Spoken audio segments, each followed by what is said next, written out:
আমি মারা গেলে আমার লাশটা নড়াইলে নিয়ে না। যে কাজগুলো আমি নড়াইলের জন্য করেছি সেই তালিকাটা যদি আপনি ধরেন তাহলে শুধু একটা ইউনিভার্সিটি এখন বাকি আছে। একটা সিরি ক্যাটাগরির জেলায় কি কি প্রয়োজন, একটা ইউনিভার্সিটি বাকি আছে।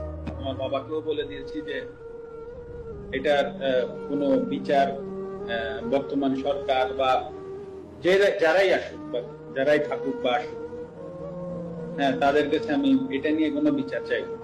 কারণ এটা আমার কাছে মনে হয়েছে যে আসলে এই বাড়িটা তো আসলে যশোর থেকে এসে বা খুলনা থেকে এসে বা ঢাকা থেকে যে কেউ ভাঙে। হ্যাঁ, নড়াইলের মানুষ কোনো না কোনো জায়গা থেকে উঠে এসে ভাঙছে। তো আসলে আমি নড়াইলের মানুষের বিরুদ্ধে আর বিচার চাইবো না। তো যেটা হয়ে গেছে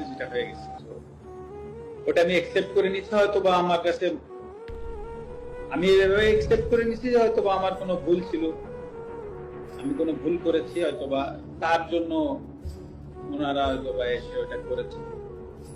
তো আমার মনে যদি বিন্দু মাত্র কষ্ট এখন আর নাই, আমি মানে কষ্ট নাই এই কথাটা ভুল, মানে কারো প্রতি রাগ ক্ষোভ এগুলো কিছুই নাই। তো আমিও আশা করব নড়াইলবাসীর প্রতি যে আমার কোনো ভুলে বা কোনো জায়গায় যদি কষ্ট হতে থাকে, তো আশা করি তারা তো একটা স্টেপ নিয়েছে, তারাও আমাকে এই জায়গা থেকে ক্ষমা করবে, এটাই আমি আশা করি।